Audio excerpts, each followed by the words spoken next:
Ben, est-ce que tu es prêt? Tu veux nous parler de deux, trois choses ou dans quelques minutes? Ben non, moi je suis prêt depuis 7 heures, là. Depuis 7 heures à matin? OK, tu vas nous parler de quoi exactement, là? Ben, je vais te parler de mon amour pour la bande dessinée, tu sais. Ouais? C'est un sujet qui est récurrent, puis Dieu merci. Je suis content. Premièrement, j'ai envie de vous parler de ce que je lis en ce moment même. En ce moment OK. même, je suis en train de célébrer Howard le Canard, Mhm. histoire qui a gagné un Eisner Award. Je ne sais pas si vous êtes familier avec c'est quoi un Eisner Award. Oui, ça, c'est les prix remis chaque année lors du Comic-Con de San Diego par rapport aux scénaristes. C'est un peu les Oscars des bandes dessinées. Ouais, c'est ça, c'est un peu le Academy Awards de l'industrie. Ouais. Cette année, c'était le 35e gala. Fait que cette œuvre-là, Howard the Duck moderne, a gagné un prix. Fait que je passe du temps là-dessus. Puis je passe aussi du temps sur Akira. Mm. Fait que je sais pas combien il y en a d'entre vous qui ont tripé comme moi. J'ai pu triper sur Oh oui. Akira. Que ça soit le film ou que ça soit la. C'est la première fois que je lis l'ouvrage. Fait que je tire des parallèles, puis je tire des liens. Je trouve ça hot. Je prends la peine de te parler de Akira parce que en fin de semaine, hier, c'était hallucinant le nombre de gens qui me mentionnaient à quel point ça avait été une œuvre qui les avait influencés. Oui. Fait que pour moi, Akira, ça a toujours été comme une espèce de petit projet sacré. Tu sais, un petit trésor caché que il y a des gens qui connaissent ça, mais c'est pas tout le monde. Puis quand tu leur fais découvrir, ça a été quand même fait en 84. Oui. Fait en fin de semaine, c'était le festival de la bande dessinée de Prévost. Euh, je crois que c'était le 11e ou le 12e. Je pense que c'est ça. Je pense que c'était le 12e événement cette année. J'ai vraiment trouvé ça cool. C'était gratuit. Fait que je sais pas si vous êtes cheap comme moi, là. Mais moi, quand j'ai l'opportunité d'aller quelque part, puis ça coûte rien, asti que je feel great, surtout dans l'économie d'aujourd'hui. Ouais. OK. Fait que, Eux vivent, animation, ils peuvent concours. subvenir par rapport aux sponsors, c'est ça?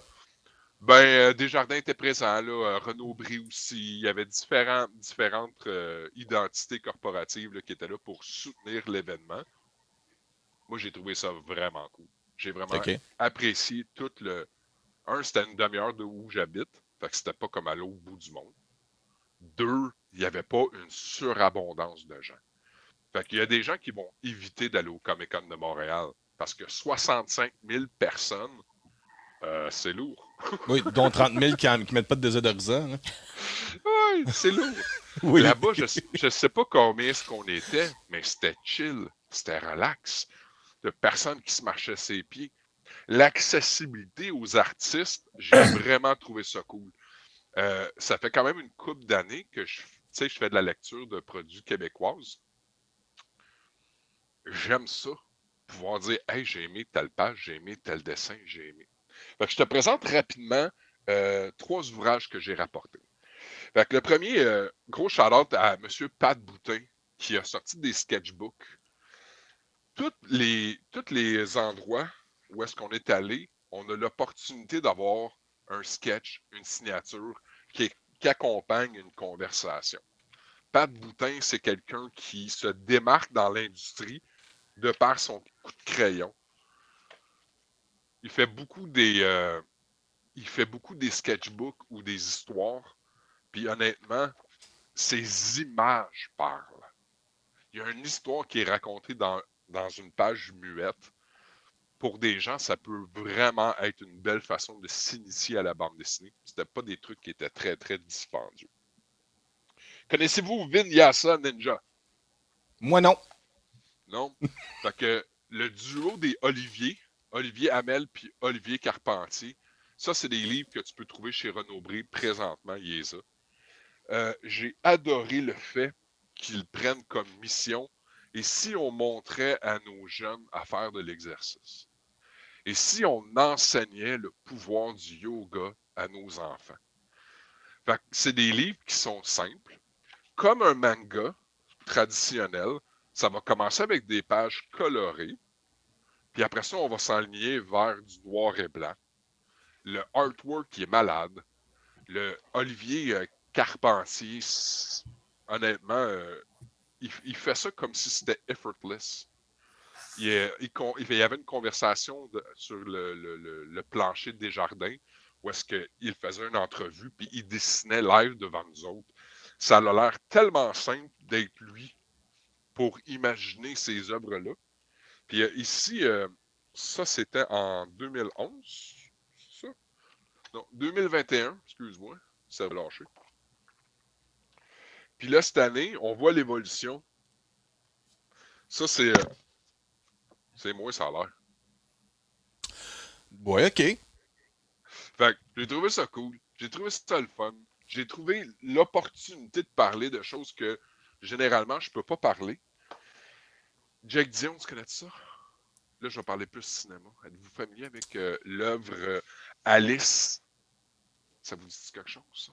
Alice, c'est très, très... Non, même, mais écrit de même, mais non. Alice, ça a l'air plus démoniaque de même.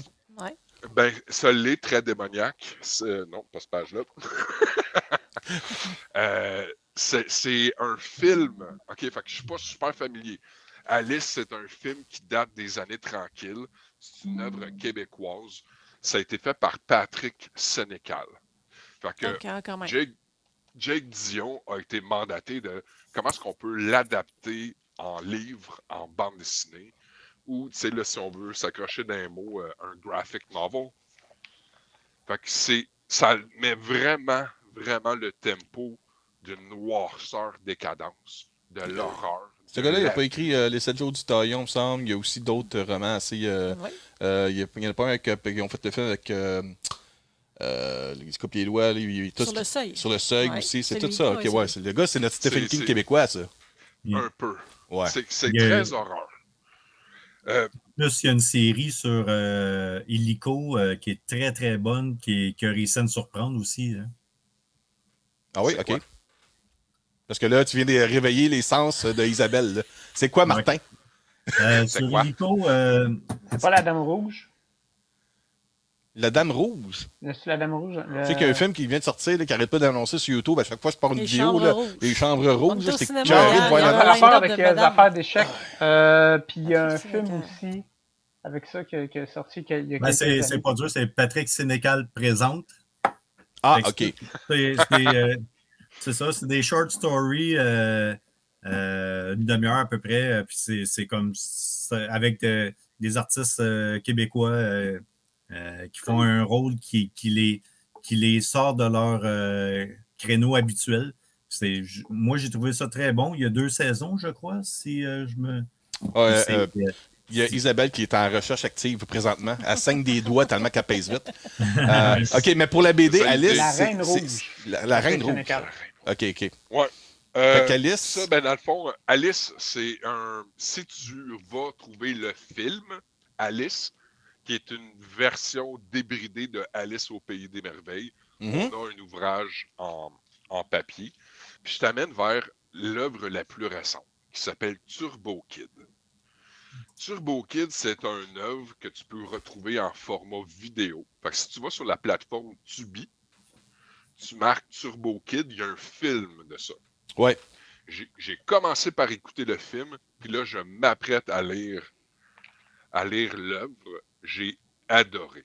Ouais. Ça se passe dans... As-tu écouté le film? Oui, non, mais moi, je ne l'ai pas écouté, mais je connais un des 3 gars. Voyons, j'ai oublié son nom. J'ai rencontré plusieurs fois. Celle qui est chauve. Ouais, ok. Je ne voulais pas le dire, mais c'est ça. Là, parce que j'ai un blanc de mémoire. Non, ben, parce que là, le problème, c'est que je suis connecté. Ouais. Ben non, les 3 travaillent ensemble. Il y a 2 gars, puis il y a une fille qui... François Simard, Anouk Wissel, puis Johan Carl Wissel. Ouais, c'est Johan Carl Wissel. C'est lui qu'on se connaît via Facebook, puis on se rencontrait à quelques reprises. Ces 3-là, la fille et les 2 gars, là, c'est un trio qui s'appelle RKSS Studio, de code même. Puis ils sont financés à travers. Ouais. C'est ça. Puis les autres travaillent ensemble. Ils ont commencé avec ce film-là qui était très populaire, même si je me rappelle bien, je pense que c'est Jocelyn ou Christian Maheu-Forget qui a fait une critique sur la chaîne YouTube de Stimoniac il y a environ 6-7 ans de ça.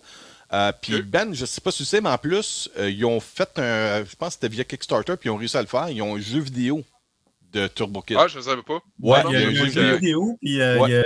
il y a quelques films short story qui ont fait à côté qui c'est disponible sur YouTube. Là. Ouais, il y a un C'est- gros fan following là-dessus. Là. C'est pour ça que C'est- là, il y a une BD là-dessus, ça me surprend Puis même le- pas. Là. Puis le Turbo Ben, Kid, le Turbo Kid original, c'était avec, voyons, le gars de l'Auto-Québec, là, blanc de mémoire. Yves Corbeil? Yves Corbeil qui faisait le méchant. Ah ouais? Ça devait être épouvantable. Il faisait du fake anglais, là. J'imagine Fait pas. que- Puis moi, j'ai eu la chance de jaser avec Laurence Leboeuf. Ouais, qui jouait là-dedans un rôle un des t'as rôles dans principaux. Là. C'est ça, elle fait le robot. Là. Puis j'ai jasé avec elle, puis c'est le rôle le plus tripant qu'elle a fait dans toute sa carrière, qu'elle me dit. OK. Ben, pour les amateurs de nostalgie, je pense que ça répond vraiment à un super besoin. Il nous présente un univers post-apocalyptique Ouais. du futur, mais en 1997. Ouais. Ça a un Fait- vibe Stranger Things, un peu Mad Max. Oui, il y a Mad Max, il y a beaucoup de synthétiseurs. La musique est incroyable. Ah C'est oui. campy. Pour vrai, là, c'est gore, c'est campy, c'est les doubles chains de ça, là, puis les... écoute, Il n'y a pas Michael Ironside aussi dans ce film-là, il me semble? Ouais, il fait le méchant dans le film. C'est ça, OK. fait que je te le suggère, puis je te le suggère dans cet ordre-là. OK. Écoute le film en premier, parce que c'est facile, c'est accessible, il est sur Tubi, ça coûte rien. Puis après ça, Renaud Bré, Turbo Kid, l'intégrale. J'ai commencé à le lire, j'ai commencé à le feuilleter. Je trouve que ça répond à des pièces un peu prises pour... On assume que tu le sais que c'est ce qui se passe dans le film. OK. Fait que, t'sais, ils peuvent pas tout le temps tout mettre là, sur un film de 1h34 minutes. J'ai adoré ça. Mon fils aussi, 17 ans, on a ri comme des caves tantôt. On écoutait ça un matin en mangeant nos céréales. Turbo Kid avec... Écoute, il y a un moment donné, là, il coupe un dos, genre, puis tu le vois tomber en pièces. En tout cas, nous, ça nous fait bien rire, ces choses-là. Fait que c'est un peu ça. C'est un peu ça le festival. Il y a Bien quelqu'un qui dit animé. que le film est disponible sur Elix Mobile. Ça, c'est Vidéotron, ça. Cool. Ouais. OK. Nice. Parfait. Compagnie locale. Ben, quand... honnêtement, ça devrait être... Pour de vrai, ça devrait être écouté, man. C'est une espèce de petit joyau campy. Si tu as aimé, genre, Army of Darkness, là, ça, c'est directement dans cette veine-là. Là. Groovy. Alright. OK, Alright, Ben, alright, merci alright. beaucoup. Et puis en passant, on va me dire, main d'applaudissement pour le côté santé. Content que ça soit revenu.